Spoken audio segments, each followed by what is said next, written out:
Hello everyone.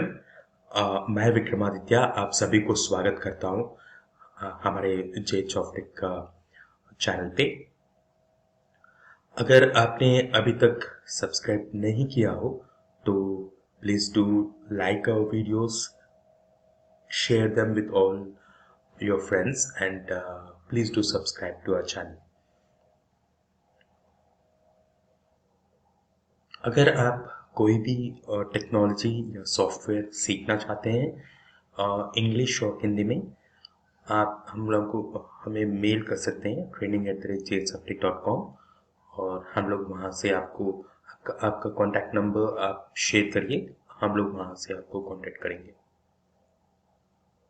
Start करने से पहले मैं ये बताना चाहता हूँ कि रेगुलरली मुझे बहुत सारे क्वेश्चंस आते रहते हैं मेल में या चैनल पे। तो इसमें ज़्यादातर पूछा जाता है कि कौन सीख सकता है SAP, who can learn SAP. तो इसका आंसर है कोई भी जो फुल टाइम डिग्री कंप्लीट किया हो वो बंदा एसएपी सीख सकता है और उसमें वो आगे जाके उसका जॉब भी उसको लग सकता है। मगर इससे पहले हम लोगों को बहुत सारे चीज़ जानना है और हम लोगों को ये जानना है कि कौन से डिग्री के लिए कौन सा मॉड्यूल ठीक रहेगा। ये इस सभी के बारे में हम लोग को आइडिया होना चाहिए, इंफॉर्मेशन होना चाहिए। उसके बाद जाके आप अगर राइट मॉड्यूल चूज करते हो और आगे जाके आप उस पे आप सीख सकते हो और उस पे जॉब भी आपको आने की चांसेस बहुत ज़्यादा रहते हैं। तो हम लोग पहले एसएपी के हिस्ट्री के बारे में जानेंगे, उसके बाद जो है डिफरेंट मॉड्यूल्स के बारे में और कौन से डिग्री के लिए कौन सा मॉड्यूल अच्छा रहेगा उसके बारे में हम लोग जानेंगे। और जो भी ऑलरेडी एसएपी पे ऑलरेडी वर्क कर रहे हैं उन लोग स्किप कर सकते हैं, क्योंकि मैं बहुत ही इम्पोर्टेंट कॉन्सेप्ट्स के बारे में मैं जो लेटेस्ट कॉन्सेप्ट्स है उसके बारे में मैं डिस्कस करूँगा आगे जाके। तो उसका जो टाइमिंग्स है मैं डिस्क्रिप्शन में दे दूंगा बाद में, जिससे आपको वहाँ तक डायरेक्टली स्किप करके आप लेटेस्ट कॉन्सेप्ट्स के बारे में सीख सकते हैं। अगर आप पूरी तरह से फ्रेशर हो एसएपी के लिए तो आप पूरा वीडियो पहले से सुनिए, जिससे आपको बहुत सारे इन्फॉर्मेशन आपको आने वाला है। पहले हम स्टार्ट करेंगे व्हाट इज एसएपी से। एसएपी जो है एक कंपनी है और ये ब्रांड भी है। इसके बारे में जानने के लिए हम लोग एक कॉन्सेप्ट के बारे में डिस्कस करेंगे। आपको एग्जाम्पल के साथ मैं बताऊंगा एसएपी कंपनी क्यों है। नॉर्मली लोग सोचते हैं कि एसएपी एक सॉफ्टवेयर है, तो वो भी सही है। बहुत सारे लोग जो आउट ऑफ एसएपी रहते हैं तो उन लोग सभी एसएपी के पूरे सॉफ्टवेयर्स को एसएपी सॉफ्टवेयर के जैसा रेफर करते हैं। चलिए इसके इसके बारे में एक एग्जाम्पल के साथ हम लोग इसके बारे में कॉन्सेप्ट को समझते हैं। जैसे मान लीजिए कि एक कार एक कॉन्सेप्ट है।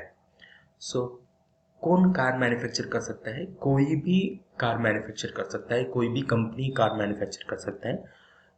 मगर उसका मेन कंडीशन ये है कि वो जो वो जो व्हीकल आप प्रिपेयर कर मतलब बिल्ड करते हो उसके वो व्हीकल का पूरे जो कॉन्सेप्ट्स है, प्रॉपर्टीज है, वो कार के कॉन्सेप्ट से मिलना चाहिए। मतलब एक कार का बेसिक प्रॉपर्टीज है, जैसे कि वो एक चार व्हील होना चाहिए और वो एक one place to another place move होना चाहिए।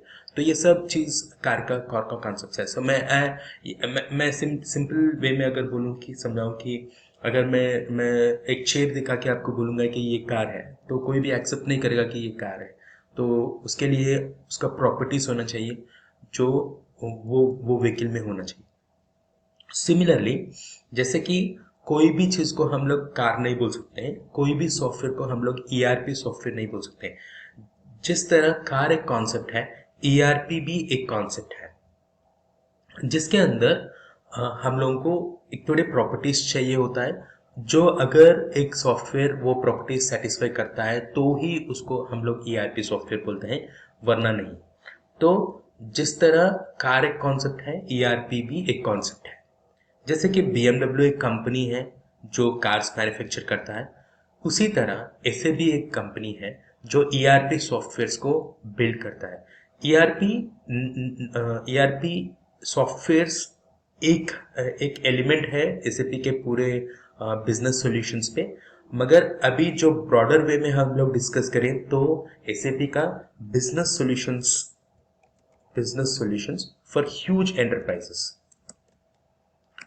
ये इस इनका फोकस है। तो ये जो कंपनी है एसएपी का कंपनी, ये बिजनेस सॉल्यूशंस प्रोवाइड करता है बहुत ही बड़ी कंपनीज के लिए। In fact world's top most companies के लिए इन लोग सॉफ्टवेयर्स डेवलप करते हैं ताकि उनका उनका बिजनेस ठीक तरह से चल सके और उसको बेटर तरीके से उन लोग उसको चला सके। इसमें जो है, अगर आप ईआरपी के कॉन्सेप्ट पे हम लोग डिस्कस कर रहे हैं तो एसएपी का जो एक सॉफ्टवेयर है जिसका नाम है ईसीसी, ये एक वर्जन है। तो बहुत सारे वर्जन्स होते हैं इसमें और बहुत सारे कॉन्सेप्ट्स भी होते हैं। जैसे कि ईआरपी हो गया एक कॉन्सेप्ट, और उसके उसके अल्टरनेटिव जो है हम लोग को बीडब्ल्यू है, business warehouse, customer relationship management है, सप्लाई चेन मैनेजमेंट है। तो बहुत सारे ऐसे कॉन्सेप्ट्स हैं उस जिस पे एसएपी ने बहुत सारे सॉफ्टवेयर्स को मार्केट में इंट्रोड्यूस किया है। तो इनका प्राइमरी बिजनेस जो है बिजनेस सॉल्यूशंस देना है बड़े बड़े कंपनीज के लिए। हम लोग तो बड़े कंपनीज के बारे में एग्जाम्पल्स के साथ डिस्कस करेंगे ताकि आपको एक आइडिया आ सके कि एसएपी सॉफ्टवेयर करता क्या है। तो जैसे कि अपना, हाँ, हम लोग ये वाला जानेंगे कि एसएपी को सॉफ्टवेयर क्यों बोला जाता है। जैसे कि मान लीजिए कि आप अगर रोड पे जा रहे हो और एक अच्छा कार, मतलब बहुत ही बढ़िया कार जो बीएमडब्ल्यू मैन्युफैक्चर किया हो, वो अगर रोड पे जा रहा है तो आप ये नहीं बोलेंगे कि X7 कार जा रहा है, आप ये बोलेंगे कि बीएमडब्ल्यू कार जा रहा है।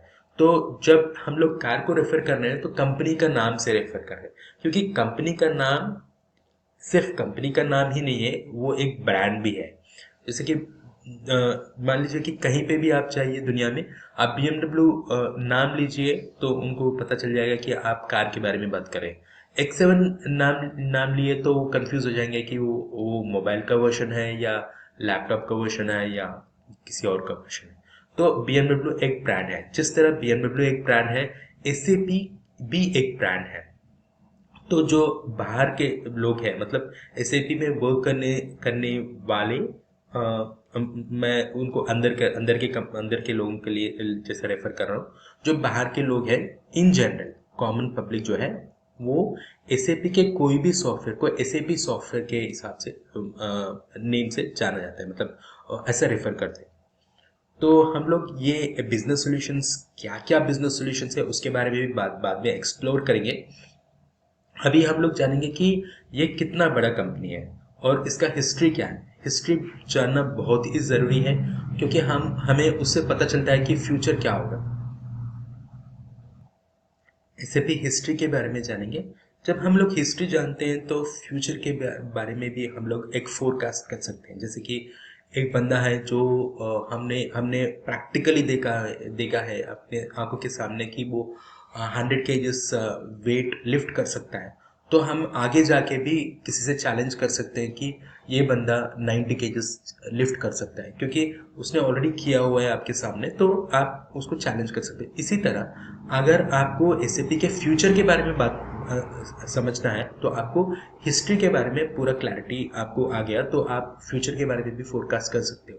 क्योंकि आपका एसएपी, अगर आप करियर बनाना चाहते हो और आप एसएपी का कोर्स सीख के आप जॉब करना चाहते हो, तो आपको यही बहुत ही ज़रूरी रहेगा कि एसएपी का हिस्ट्री के बारे में हम लोग जानें।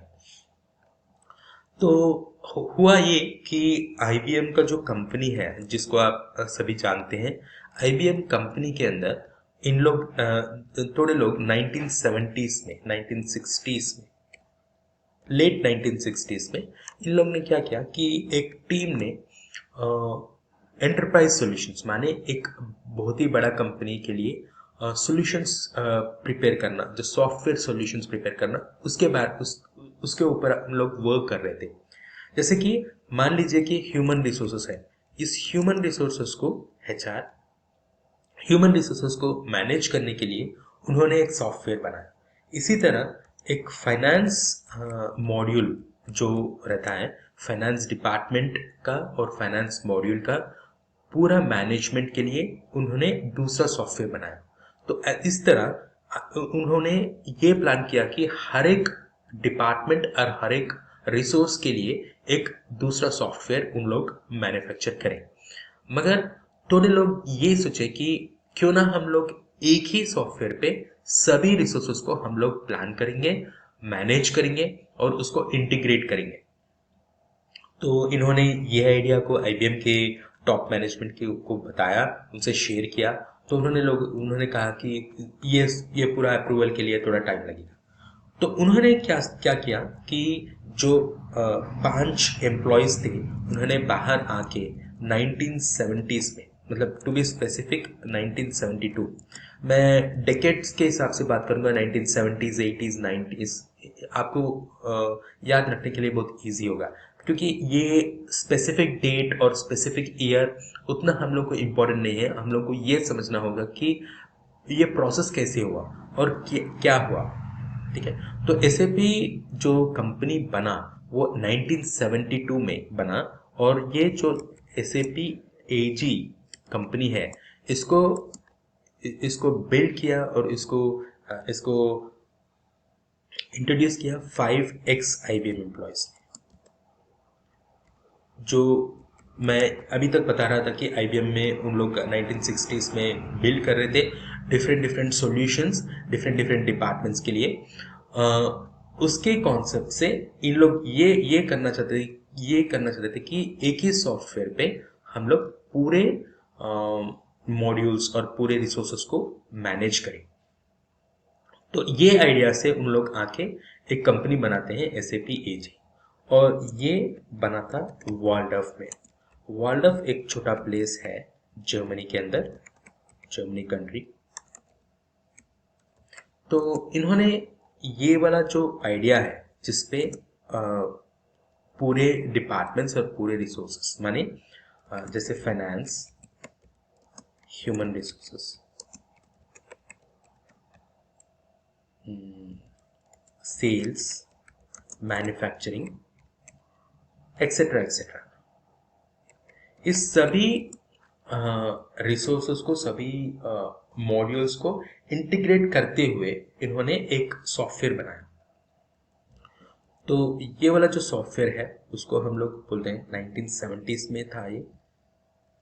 1970s में इन्होंने एक सॉफ्टवेयर इंट्रोड्यूस किया, उसका नाम था रियल टाइम सॉफ्टवेयर।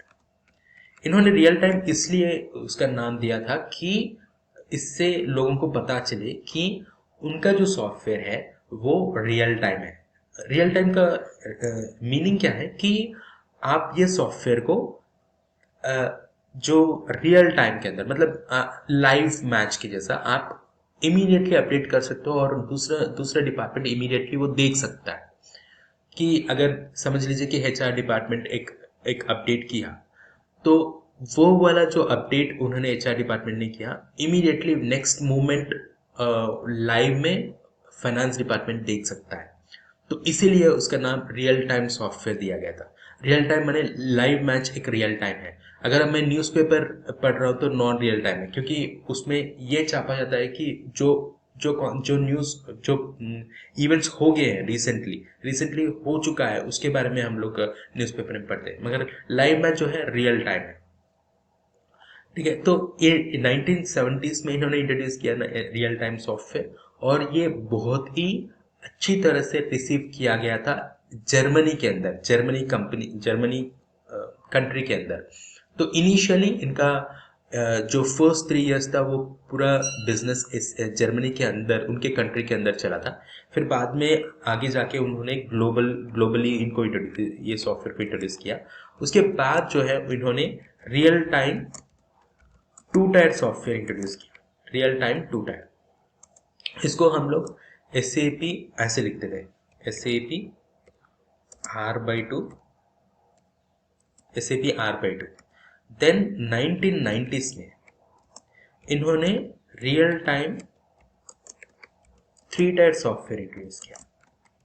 ये जो 1 टायर 2 टायर 3 टायर का कॉन्सेप्ट है उसके बारे में मैं बाद में डिस्कस करूंगा आपसे डिटेली, मगर ये जो है इसको हम लोग ऐसे लिखते थे SAP R/3।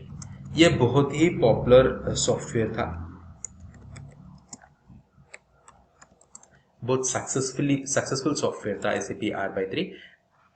इसमें बहुत सारे वर्जन्स इंट्रोड्यूस किया गया था 3.0 से लेके 3.1 3.2 एंड आगे जाके इन्होंने 4.7, इसमें और वर्जन्स थे जैसे कि 4.7A 4.7B 4.7C। सो इसमें जो है बहुत ही ज़्यादा सक्सेसफुल सॉफ्टवेयर जो था SAP R/3 4.7C, इसको इन्होंने एंटरप्राइज एडिशन भी बताया था, EE एंटरप्राइज एडिशन। इसका जो अपग्रेडेड वर्जन था, जो भी चैलेंजेस उन्होंने देखा प्रीवियस वर्जन पे उसको कवर करते हुए उन्होंने आगे जाके एक न्यू वर्जन निकाला। तो SAP R/3 जो था वो लेट 1990s में बहुत ही पॉपुलर था, मगर SAP ने सोचा कि ये वाला जो 2 कॉन्सेप्ट्स है, जैसे 2 प्रॉपर्टीज है, रियल टाइम हो गया एक प्रॉपर्टी और 3 टायर हो गया अनदर प्रॉपर्टी। तो ये दो प्रॉपर्टीज को लोग हाईलाइट करना चाहते थे अर्ली 1990s में। उन्हें रियलाइज किया कि लेट 1990s में ये बहुत ही कॉमन जो प्रॉपर्टीज है किसी भी छोटे सॉफ्टवेयर में, वहाँ पे भी आपको रियल टाइम और 3 टायर का कॉन्सेप्ट मिल जाएगा। तो इन्होंने सोचा कि उसका रीनेम करेंगे, तो उसको उन्होंने SAP ECC का नाम दिया। तो ECC क्या है? ECC माने एंटरप्राइज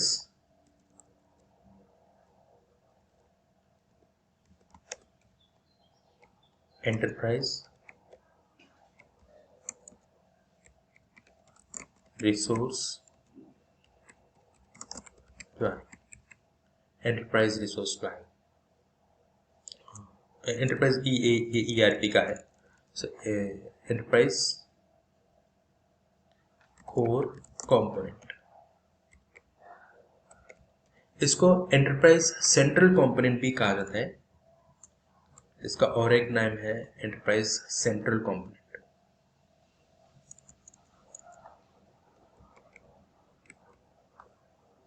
और एक नाम हो गया इसका एंटरप्राइज ERP कोर कंपोनेंट।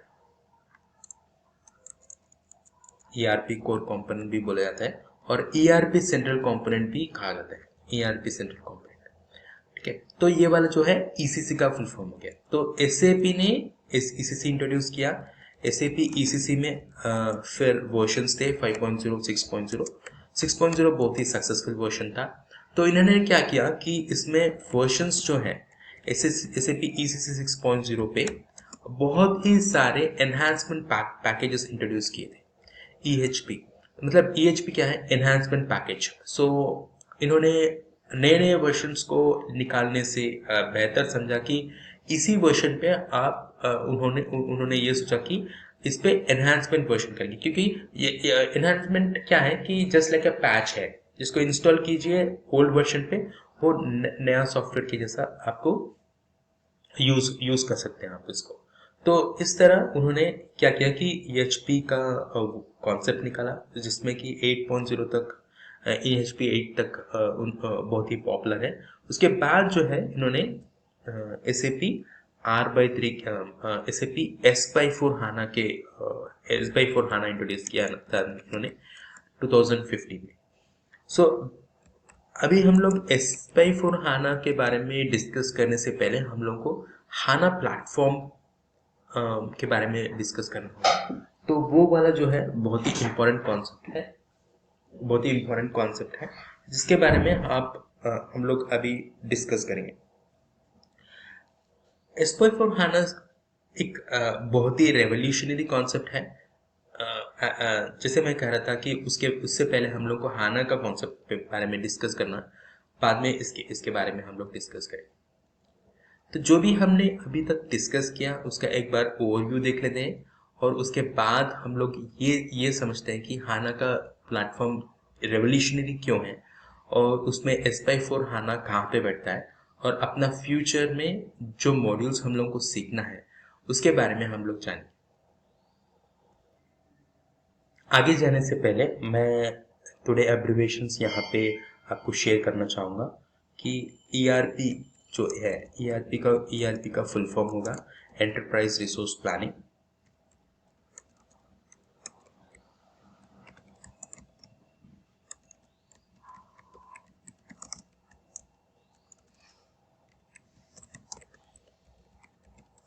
और SAP जो है systems applications and products in data processing.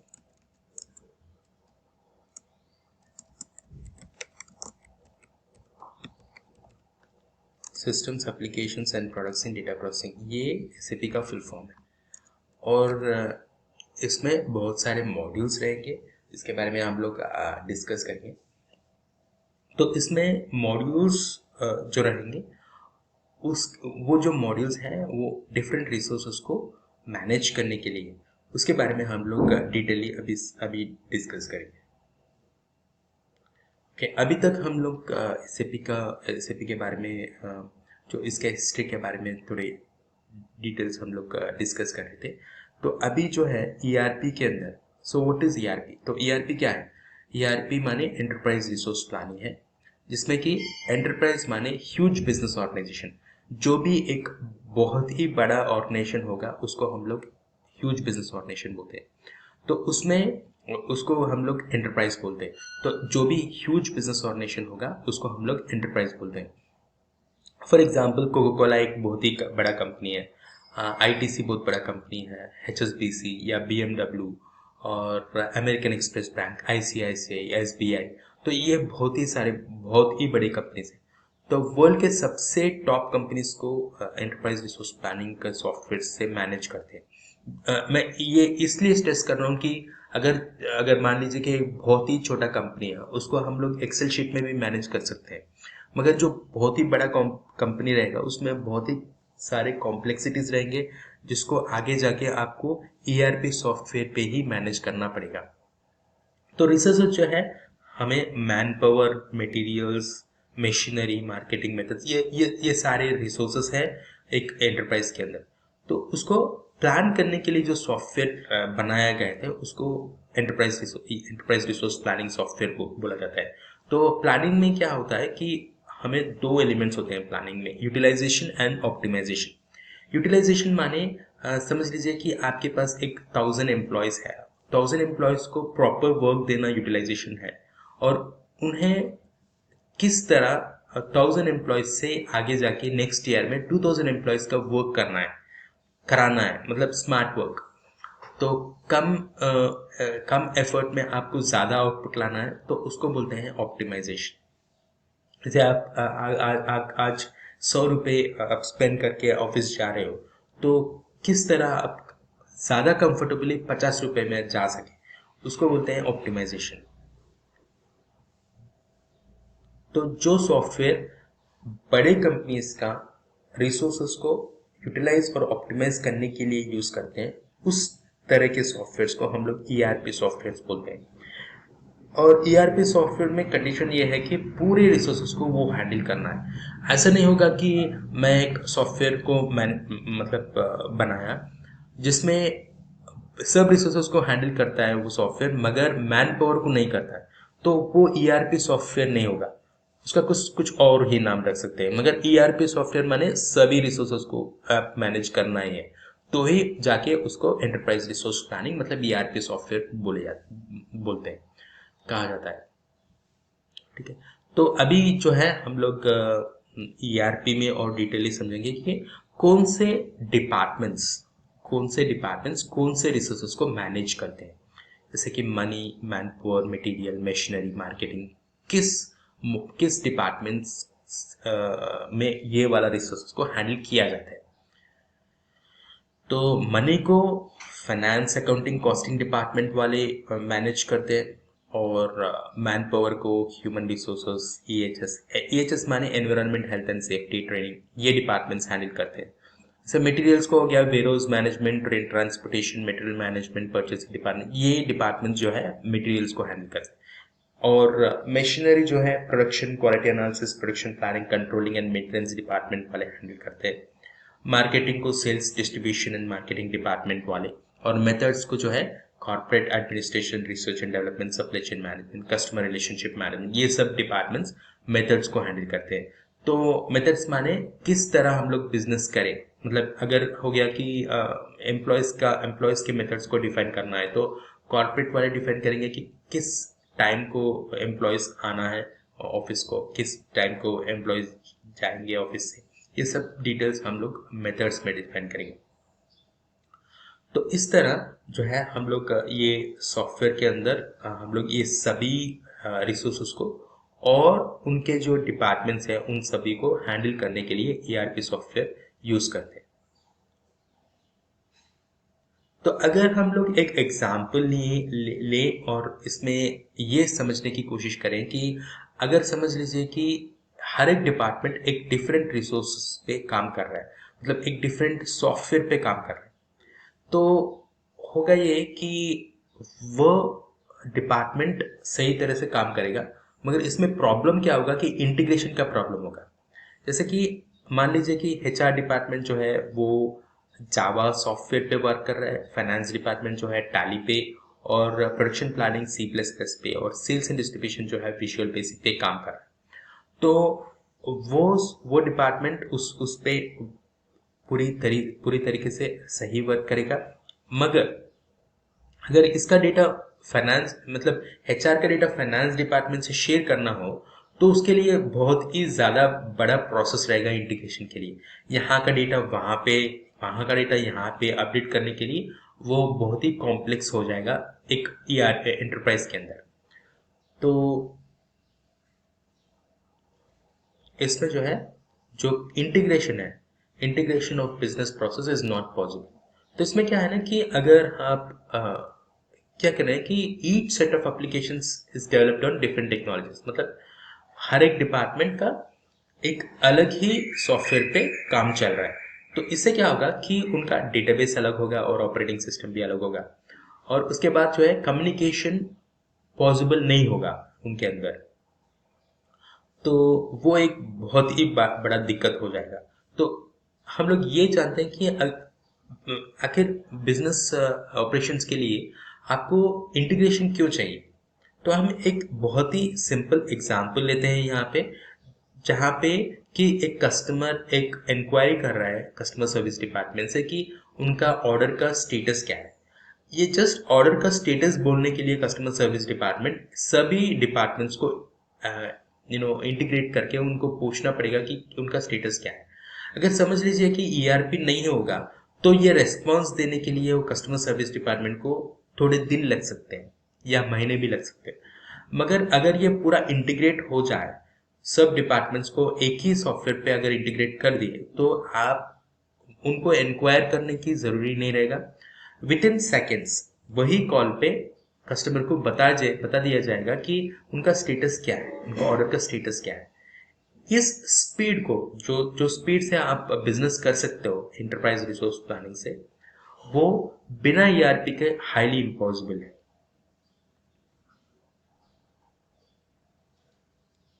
तो इसलिए हम लोग ईआरपी सॉफ्टवेयर को यूज करते हैं बड़े एंटरप्राइजेस में, बड़े कंपनीज में। Enterprise itself means big company, तो वेरी ह्यूज कंपनी। तो एंटरप्राइज के अंदर जो है बहुत सारे डिपार्टमेंट्स रहेंगे। इस सभी डिपार्टमेंट को हम लोग एक ही सॉफ्टवेयर पे, एक ही डेटाबेस, एक ही ऑपरेटिंग सिस्टम पे हम लोग मैनेज करते हैं। तो इससे क्या होगा कि जो भी डिपार्टमेंट वाले जो भी डेटा अपडेट करेंगे, जो भी इंफॉर्मेशन अपडेट करेंगे, वो जाके सेंट्रल डेटाबेस में बैठेगा और उसको कोई भी डिपार्टमेंट वाले एक्सेस कर सकते हैं। ये रियल टाइम सॉफ्टवेयर का कॉन्सेप्ट है। इसमें जो है ईआरपी क्या है, ERP it is an expanded effort to integrate marketing, financial, manufacturing and human resources in a single information system. मतलब सब डिपार्टमेंट्स को हम लोग इंटीग्रेट कर रहे हैं.